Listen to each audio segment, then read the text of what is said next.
جب آپ اچھے سے اچھا کام بھی کریں گے، اللہ کے دین کی خدمت بھی کریں گے، تو بھی آپ کو لوگوں کی تنقید کا سامنا کرنا پڑے گا.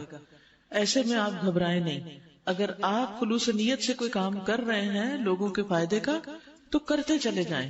کسی کی باتوں سے اچھے کام کو رکنا نہیں چاہیے. اللہ کا ذکر کرنے والے قیامت کے دن بلند درجے پائیں گے، بہت آگے نکل جائیں گے، اور دوسرے صرف وہ ان کے ساتھ ملیں گے جو اسی طرح ذکر کرتے رہے. اس سلسلے میں یہ کہنا چاہوں گی کہ اپنے ذکر کے کچھ اوقات اگر آپ مقرر کر لیں تو اس میں آپ کے پھر ساری چیزیں پوری ہو سکتی ہیں.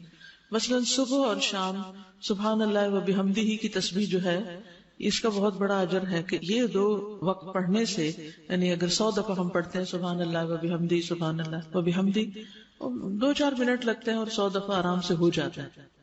یعنی ایک دن میں صرف یہ ایک وظیفہ کرنے سے انسان اتنا آگے نکل جاتا ہے باقی سب کے مقابلے میں کہ جب تک وہ یہ نہ کرے وہ ہمارے برابر نہیں آ سکتے. یعنی اس دن کا جو اعمال نامہ ہے وہ اتنا زیادہ فائدہ مند ہو جاتا ہے انسان کے لیے، آگے بڑھنے کا ذریعہ ہو جاتا ہے. پھر آپ دیکھیے کہ آپ ان 2 اوقات کو اس کے لیے مقرر کر لیجیے. پھر درود شریف کے لیے کوئی وقت مقرر کر لیجیے. یعنی کوئی خاص کام، آپ ہر ایک دن کی ایک خاص روٹین ہوتی ہے نا، تو اس میں مثلاً آپ واک کرتے ہیں اگر ہر روز، یا ایکسرسائز کرتے ہیں، تو اس وقت آپ ساتھ ساتھ درود شریف پڑھتے جائیں، استغفار پڑھتے جائیں.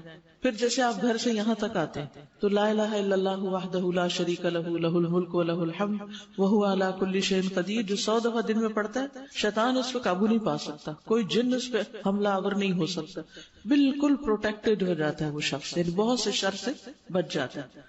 واپسی پہ جب آپ نکلنے لگتے ہیں، واپس جا رہے ہوتے ہیں مثلاً، تو گھر تک کا فاصلہ جو ہے اس میں آپ سبحان اللہ والحمد للہ ولا الہ الا اللہ واللہ اکبر ولا حول ولا قوۃ الا باللہ، یہ آپ پڑھتے جائیں. ایک تسبیح اس کی کر لیں. اسی طرح آپ دیکھیے کہ لا حول ولا قوۃ الا باللہ ہے.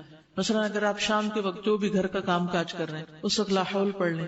پھر عصر سے مغرب کے بیچ میں صبح شام کے اذکار، صرف آپ کو عادت ڈالنی. یا اسی طرح آپ کی کوئی بھی اور روٹین ہے، مثلا آپ بچوں کو چھوڑنے کے اسکول جاتے ہیں، واپس آتے ہیں، صبح کے وقت میں کچھ تسبیحات مقرر کر لیں. پھر شام کے وقت جب آپ چھٹی کے وقت ان کو پک کرنے جاتے ہیں، واپس گھر آتے ہیں، جانے اور آنے میں بعضوں کو ٹریفک کتنی ملتی، تو آپ نے اپنے لیے ٹارگٹ سیٹ کرنا ہے کہ ایک دن میں مجھے کتنی تسبیحات کرنی، کون کون سی کرنی اور کس کس وقت کرنی.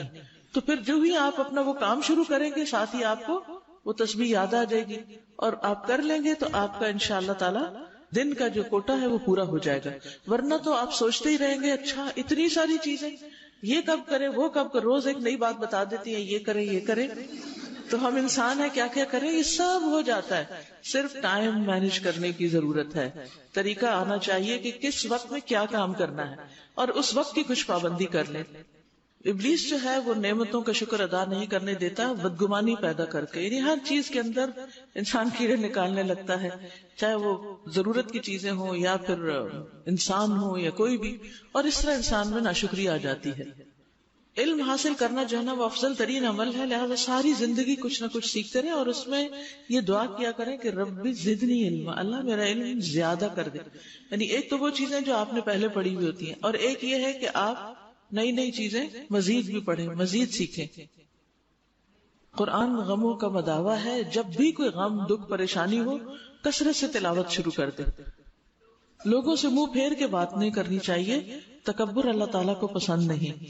اور اسی طرح خاص بات، اپنے چہرے کے تاثرات پر بھی نظر رکھیں، اور اپنے ساتھیوں سے کہیں کہ اگر آپ میرے چہرے پر ناگواری دیکھیں تو مجھے بتائیں، کیونکہ ہم خود تو نہیں دیکھ پاتے نا کہ ہم نے کس طرح ناک منہ چڑھائے. یعنی بعض اوقات ہم کسی کی بات پہ جواب نہیں دیتے لیکن ہم منہ بنا لیتے ہیں، تو یہ بھی جو ایک متقی انسان ہے اس کی شان کے خلاف ہوتا ہے.